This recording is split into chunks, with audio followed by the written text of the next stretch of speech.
1 minute ago, Travis Scott's defender just gave shocking testimony in court. The offer was worse. The first thing anyone hears isn't a voice, it's a sound.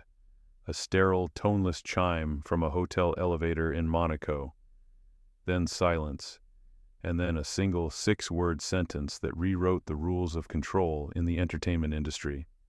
He said no. Find the next. The clip lasts 5 seconds. No faces, just a voice, a decision, and a shift. It was never meant to be seen. But when it surfaced on a whistleblower site in May 2025, buried in a torrent of leaked metadata, half-burned scans, and raw audio labeled simply "The Offer," everything changed. The music industry's dirtiest secret wasn't a scandal. It was a system. The video's origin was traced to a surveillance loop at the Centra, an ultra-private hotel catering to billionaires and their bodyguards. Footage was set to auto-delete every 72 hours. But one technician suspicious of a maintenance request that included specific instructions to wipe only the 38th floor duplicated the feed to a private server. His reason, something felt off, he later told federal agents. Like it was rehearsed, but not for us. On that same 38th floor, a meeting was scheduled under a shell label listed as Commums Logistic Services. Room 3810, untraceable booking, no guest name. But a familiar figure was seen on a mirrored camera feed entering the suite. Travis Scott, artist, producer, performer, at the peak of his commercial success. At 1:04 a.m., he walked through the door alone. He would not reappear publicly for 17 days.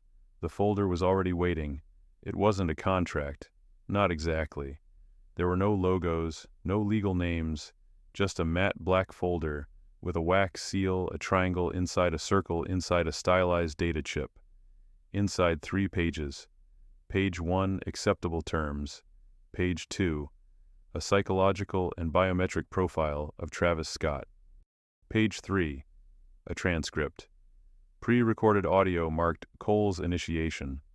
Challenge level 0. Beside the folder, a burner phone, disposable.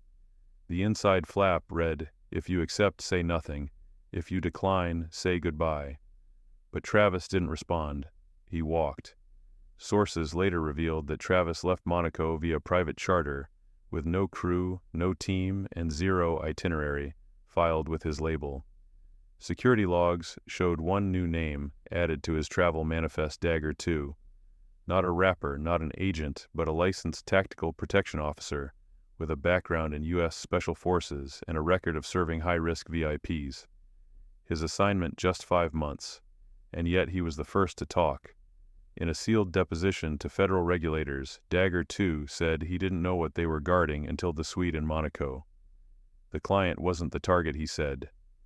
The client was the message. He described a duffel bag handed to him in the suite inside a locked metal case and a disposable earpiece. Instructions: do not open. Do not listen. But 4 hours later, while sweeping the suite, he found the case cracked open. Someone had violated the chain of custody. Inside, the offer. He listened. Once. The file deleted itself seconds later, but Dagger had already cloned it. The audio begins with silence, then static. Then a voice. "You don't need protection, you need purpose. What we're offering isn't money, it's memory. Legacy, immortality. Step in or step aside. But know this, every open spot gets filled. If not you, then someone who can be you." End quote. End file. The wipe was instant, but the impact irreversible.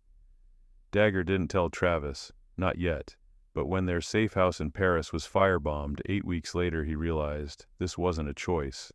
It was a trap. What triggered the trap may not have been Travis's silence, it was hers. Footage recovered from the 38th floor shows a woman exiting the suite barefoot, wearing a black hoodie and moving with urgency.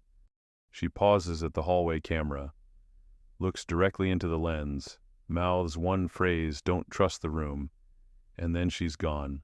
No exit logs, no checkout, no lobby footage. She wasn't a guest. She wasn't even on the call sheet. But someone recognized her. A fashion promo reel from 2022, buried in a Pulse Creative backup server, Prototype M. She wasn't a witness. She was the trigger. Her role wasn't to deliver the offer, it was to observe, stay in the suite, monitor subject reaction, relay findings to a command line listed only as Combs Alpha. But something broke. The phone she was issued still connected when Travis returned to the room recorded 41 minutes. The final 3, just her breathing, fast, panicked, then silence. The folder left the room. She didn't. 3 days later, CCTV in Zurich caught her at a train station. Same hoodie, blank expression, in her hand the folder, still sealed. She steps behind a freight car and vanishes. No trace since. But in metadata retrieved from the Pulse Europe raid, a second file appears, offer response, MP4. It's not about him, he's just the vessel. What we need is her. If she talks, shut it down. If she runs, you know what to do. End log. The leak didn't just include video, it included schematics. Room-by-room breakdowns of a facility described only as Echo Compound. Studio A, Rehearsal Room 1, Storage Vault. All standard except for one door marked Echo. That same word appears 4 more times across separate data clusters inside a locked studio door, on a burned USB drive within a talent training contract, and on a leaked document labeled, "If he declines, begin Echo phase." Echo wasn't a term, it was a protocol. The goal was never to recruit Travis, it was to replace him. The deeper investigators went, the more they realized the blueprint wasn't theoretical. The Echo protocol had already been deployed. It began under the guise of a routine studio renovation, simple name updates, door replacements, digital insulation upgrades. But behind the walls of Pulse West's flagship compound in Atlanta, something else had been built: an immersive simulation lab for voice cloning, behavioral mimicry, and identity segmentation. The first test subject wasn't Travis Scott. It was someone who looked like him. He was known internally as Echo 4. No legal name, no birth record, no social footprint. The only documentation recovered was a test reel from early 2023, labeled Travolt1.wev. In it, the subject rapped 8 bars to a Travis-style beat. Vocals were 93% pitch-aligned. Breathing patterns were close enough to pass voice print verification in low-fidelity playback. But when asked to perform in front of a two-way mirror, Echo 4 collapsed. His final words, "I'm not me anymore. I can't remember my name." He was never seen again. According to leaked session logs, Echo 4's replacement had already been sourced before Travis ever received the folder. This wasn't about contingency. It was about inevitability. They didn't need Travis to agree. They just needed time to copy him. By the time the offer was placed on that hotel nightstand in Monaco, Pulse's internal archive already contained 10 unreleased vocal tracks, tagged UTP-A1 through UTP-A10. Analysts traced the waveforms. The metadata aligned with Travis's cadence, but the pitch envelope showed engineered modulation. When overlaid with live recordings from his 2022 Astroworld rehearsals, discrepancies emerged. Breath pattern variants, vowel grid offsets, microtiming deviations. The voice was not Travis, it was Echo 4. One file later leaked by a former Pulse mastering technician was labeled Utopia Pure Final.wave. The chorus told him, "I don't need the crown, I built the throne from silence." 6 months later, a version of the same track leaked online. Same beat, same hook, same cadence, but the lyric had changed. Told him I'd return the crown long as the silence is mine. It wasn't a remix, it was a revision. The line flipped the message from defiance to compliance, and embedded deep in the file was a watermark Vault Echo Node or Asset 5C. Asset 5C, Echo 4's final test ID. Everything Travis had walked away from was already in play, and then came the wedding, a PDF invite, minimalist, Gold text, white background. Subject line, private RSVP. No sender name. Just a note, special guest appearance. Travis Scott. Travis never agreed. There was no wedding. There was only a location, a seating chart, and a list of expected attendees. 30 VIPs. 200 names. Most marked as targets. A few labeled proof of offer. Jessica, an assistant under Travis's label umbrella, received the RSVP. She recognized the layout. It was identical to a promo template from a missing influencer campaign 2 years earlier. She didn't accept. Instead, she opened the file's metadata. What she found: 5 blind forwards, an internal server trace, and 1 embedded label, confirm vessel readiness. If he attends, advance recording. She printed the metadata, taped it under her desk. She never came back to work. Her car was found at the lot. Phone gone. Badge missing. The room where the RSVP traced back to booked. But no tracks were recorded. 11 minutes of silence were found on the session drive. When enhanced by the FBI, the final 3 seconds revealed a whisper. Tell him don't go. The wedding isn't a wedding. They weren't trying to marry Travis. They were trying to trade him. The seating chart was a map of leverage. Among the guests, 2 ex-Pulse scouts, a wellness coach linked to the Ariana Reset initiative, and an unnamed performer marked surrogate compatible. Surrogate, not partner, not guest, not witness, replacement, and the mask. The morning after Travis canceled his appearance, Pulse received a shipment. Inside, a mask molded to his face, labeled, "For public use only."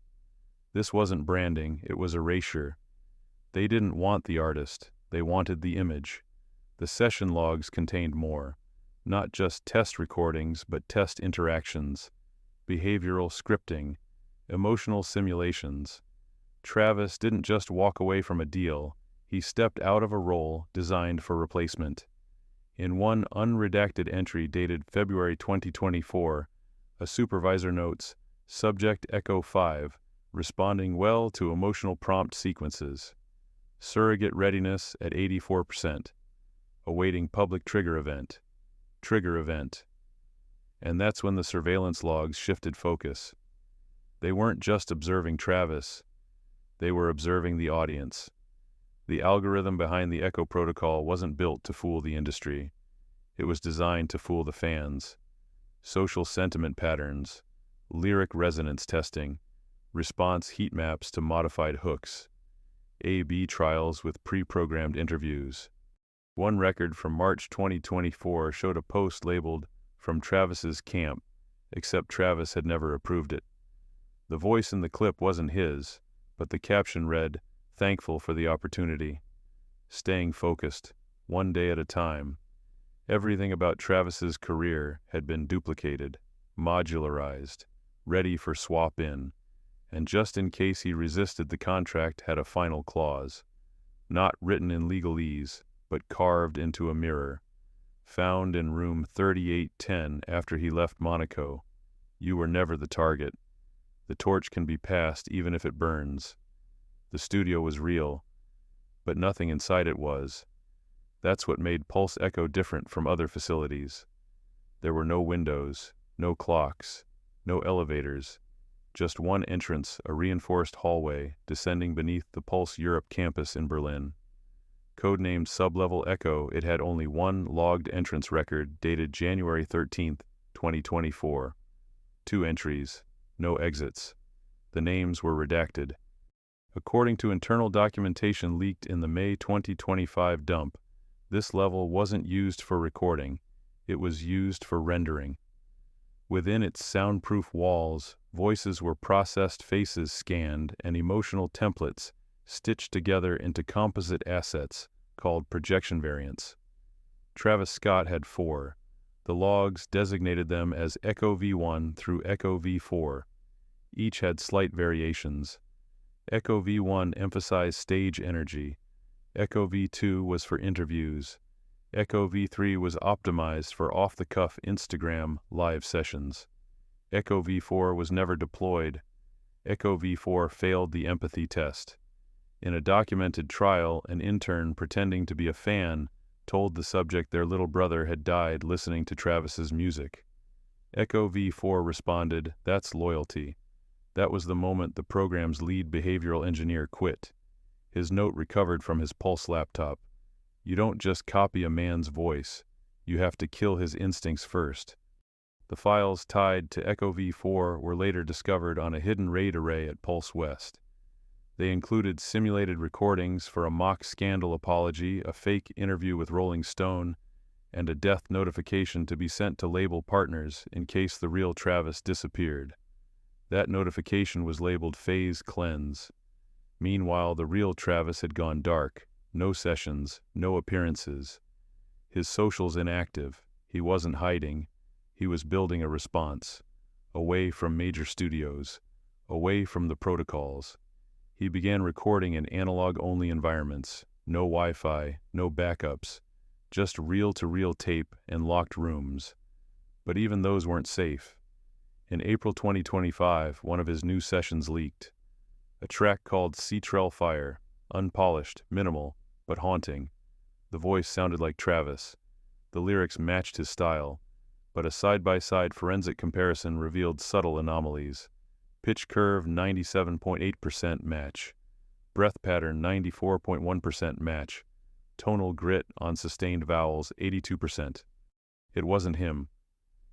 The track had been released by a shell label owned by a Pulse subsidiary, but the internal log showed something stranger. The file ID used to publish it matched the storage node for Asset 5C. They used the mimic. More disturbing was the change in lyrics. Travis's original verse told him, "I don't need the crown. I built the throne from silence." Replaced with, "Told him I'd return the crown. Long as the silence is mine." One line, one shift. But the message changed from defiance to obedience. At this point, the strategy was no longer about replacing Travis. It was about rewriting him. Dagger 2, still in hiding, contacted an independent journalist through a private relay. He passed along a USB stick. Inside briefings recorded without Travis's knowledge. Audio logs, pre-session prep meetings. A discussion caught just hours before Sea-Trail Fire was leaked. One voice confirmed as a Pulse executive, "If he says no again, shift the offer. Add longevity, add legacy. Don't say control, say creative curation." Another voice, "Just tell him the alignment's already begun."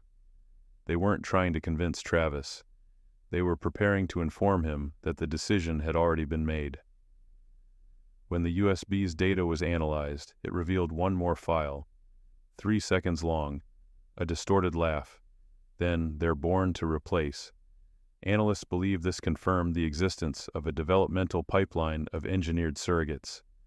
The leak led to a Senate inquiry into artificial performance assets and identity misrepresentation in the music industry. But Pulse denied everything. Their official statement, "We innovate with the full consent of all our partners."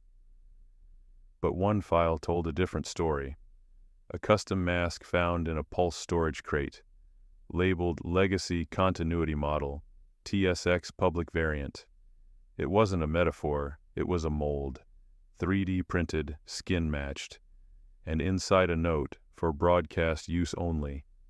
Travis didn't disappear, he disengaged. He left the city's shut down scheduled sessions and rerouted all communications through a single private line controlled by an offshore legal proxy.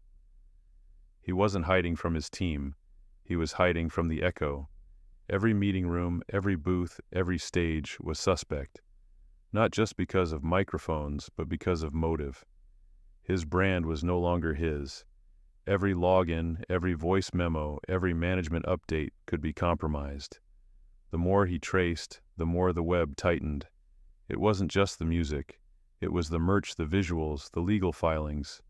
A leaked invoice revealed that Pulse had filed a copyright for a new trademark Utopia mask.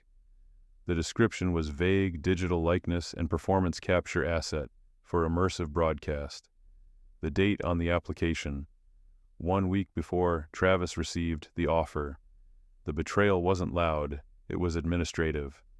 silent ownership swaps, creative vetoes without alerts, metadata fields with tags like TSX compliance and variant Delta pre-launch, all pointing to a campaign that didn't require consent, just a ghost of recognition. Some of it had already launched.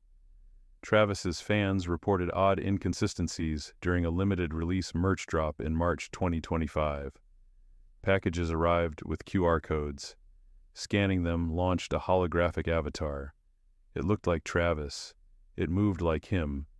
But it spoke in fragmented phrases stitched from old interviews and post-processed studio takes. One fan posted a recording. "Yo, appreciate the love, always been for the people, always will be. We good. Legacy's strong," the fans comment. That wasn't him, he never said that. Not like that. The clip went viral. That week, Pulse's stock surged 11%. It was more than a coincidence. Financial analysts traced a spike in short-term licensing deals with foreign VR platforms. Every partner listed in the contract was tied to a clause called Avatar Light Distribution. The clause allowed use of synthetic likenesses in preview builds before artists sign off. What Pulse failed to disclose, Travis had never seen those builds. Meanwhile, internal comms from Pulse showed increasing paranoia. A memo labeled Urgent Vessel Update referenced Travis as Subject Alpha with a subnote Alignment Incomplete. Surge expected at next sighting. Advise full protocol. What was the protocol? A second memo offered context, alignment, public reframing through surrogate asset reinforcement. Translation: make the fake feel familiar before reintroducing the real. In effect, shape perception until resistance becomes fatigue. If Travis returned under his own terms, the plan was to destabilize the narrative, inject confusion, blur versions, and if necessary discredit. The goal wasn't to silence him outright, it was to dilute him. One leaked script even included press questions pre-written for a fake interview. Q: some say you've changed. Your voice sounds different. Your message is calmer. Is this growth or just age? Growth always. We evolve, but I'm still me. Except it wasn't him. The surrogate wasn't meant to last forever. Just long enough to lower expectations, long enough to bury doubt, and then if Travis complied, reinsert him softened. But if he refused, collapse the variant. Let the blame fall on burnout, creative fatigue, or a fabricated incident. One draft PR release began with, following an extended creative retreat, Travis has chosen to step back and refocus on personal healing.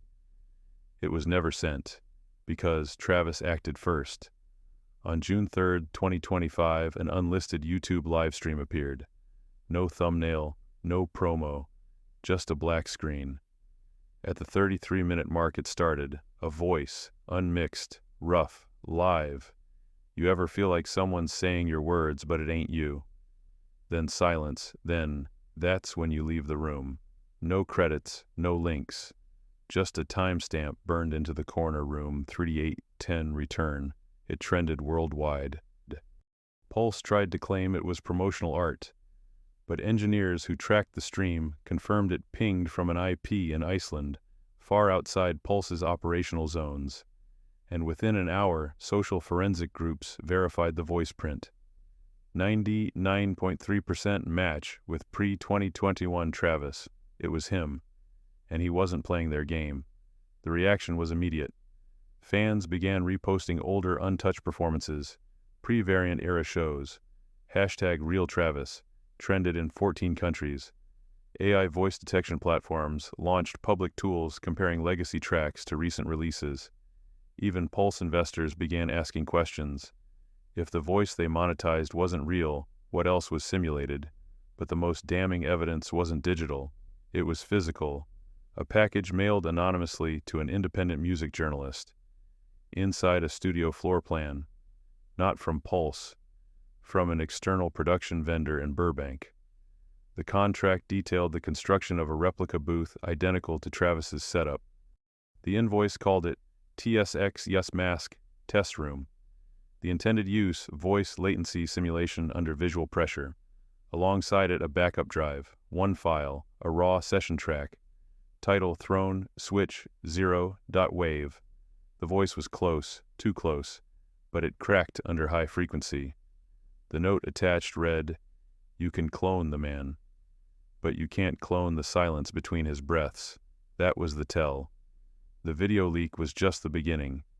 The real fracture happened 3 days later, when a second file appeared on an encrypted blockchain archive, tagged simply Switch Josh Protocol MP4. It wasn't posted through a social media channel or whistleblower drop. It was embedded in the code of a Travis fan forum disguised as a CSS override. When decrypted, it opened with a single frame. Travis's face lit only by a red stage wash, staring directly into camera. Then the image flickered. The eye shape shifted. The nose realigned. The background repeated exactly. It was a loop. The face was not Travis. It was a render. The audio overlay was even more unsettling. A rehearsal track, barely audible, playing beneath a distorted studio conversation. A male voice says he doesn't need to say yes. We already said it for him. Then a second voice, female. Calm British answers, then initiate collapse. Let him trip over the silence. The clip ends. No watermark, no metadata, but forensic analysts confirmed the voice. It matched the ID tag from the Vault Echo Node Asset 5C briefing room logs. Someone had duplicated the internal audio prep files and smuggled them out, embedding them in fan infrastructure. A signature of resistance from inside the system. The system reacted. The Pulse Creative account went dark for 24 hours.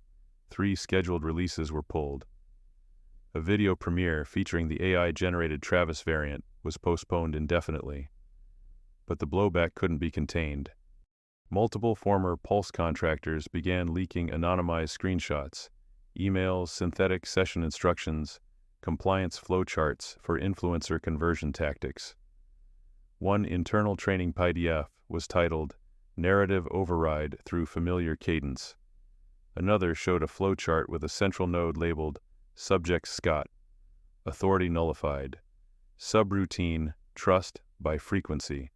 Translation use repetition to create familiarity to earn trust, use trust to reset identity. Fans started organizing. The Room 3810 return hashtag shifted into Daesh Echo Off, an informal coalition demanding full disclosure of AI usage in music production. Within a week, 3 major music news outlets ran cover stories, and the conversation spread beyond music. Digital rights activists got involved, deepfake legislation lobbyists, former engineers from the gaming industry. They'd seen similar playbooks, except this wasn't for characters, it was for people. Meanwhile, Travis stayed silent. Until July 8, 2025. At exactly midnight EST, a video dropped on a newly created peer-to-peer node site. No logo, no intro, just static, then a timestamp. 3810 TruthCut 1 Wev. Travis seated at a table, a real room, no effects, no filters, one take. This ain't a comeback, it's a disconnect. You were never meant to hear from me again. Not because I'm gone, but because they already printed the echo. He plays a track, raw, unmastered. It's him. Or maybe it's what he should have been allowed to say from the start. He ends the clip with a sentence. They wrote me out before I even signed. The recording was short-lived. Pulled down in under 30 minutes by multiple takedown bots. But not before it was mirrored, reposted, burned into video reactions, and transcribed line by line across more than 100 fan pages. Pulse issued a single-sentence statement. We categorically deny any unauthorized use of synthetic content labeled as Travis Scott. But the cracks were spreading. Whistleblowers began naming names. Engineers from Pulse's Zurich team released partial credentials of a secondary database labeled Gateway Echo.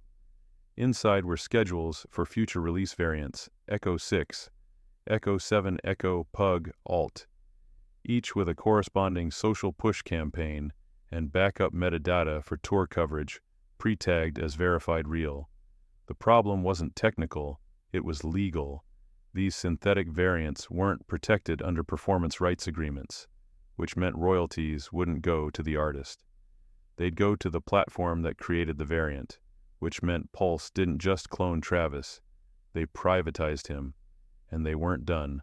August 3rd, 2025. The first Pulse studio fell. Not in a headline, not in a lawsuit, in a live stream.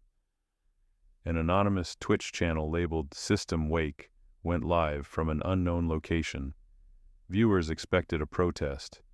What they got was a feed from inside a decommissioned Pulse satellite facility in downtown Atlanta.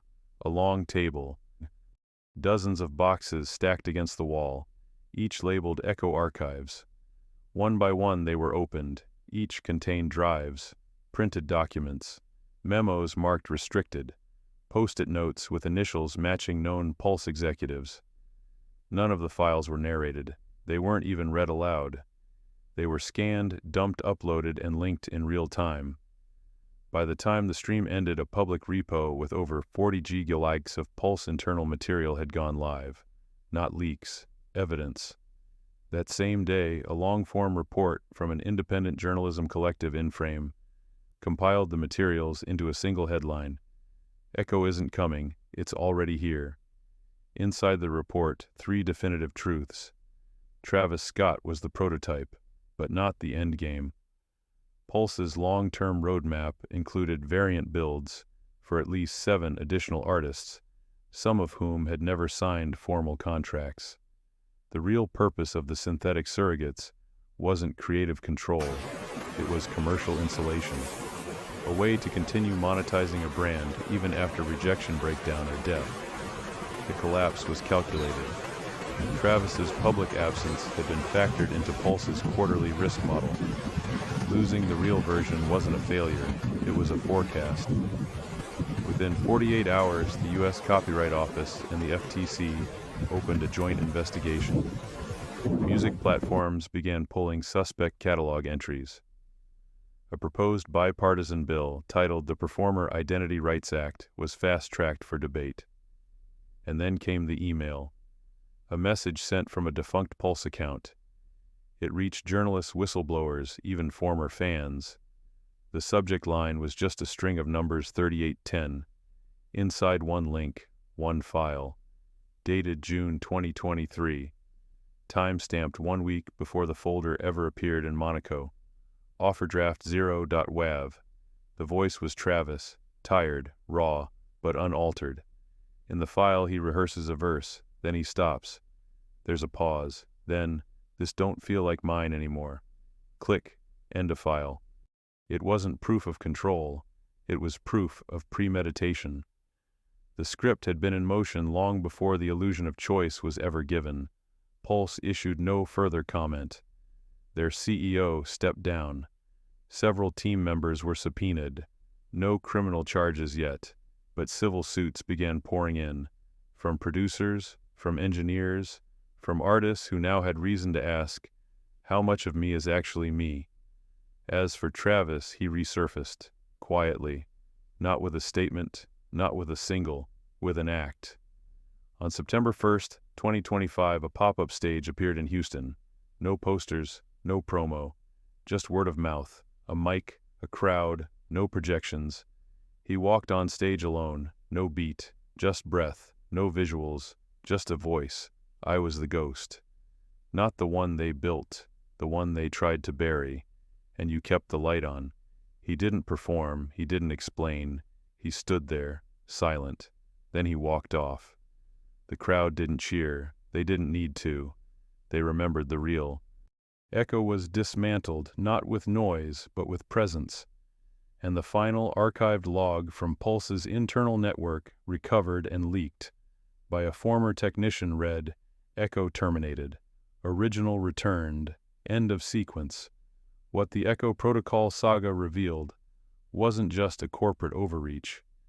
It was a philosophical collapse, an industry's willingness to rewrite authenticity in favor of algorithmic convenience. Pulse didn't just manufacture sound. It tried to erase agency. and it did so with precision paperwork and plausible deniability. This isn't the first time artists have been commodified. Ghostwriting, ghost production, curated personas, all have existed. But what Echo represented was a new frontier, the ghost as product, not partner. The artist no longer needed to be present, only their likeness. What made Travis's refusal so powerful was its stillness. He never screamed, he never threatened, he disconnected. And by stepping out of the structure, he exposed the wires holding it together. The silence between his breaths, once edited, became the most undeniable proof of life. Echo was never about sound, it was about ownership. And now, thanks to the collapse, the question isn't who gets to perform, it's who gets to remain real. This case will echo for years, not because of the tech, but because of what it tried to replace human unpredictability. The pause before a verse, the crack in a voice, the moment no script can anticipate. In the end, Travis Scott didn't win by outperforming the system. He won by being someone the system couldn't simulate.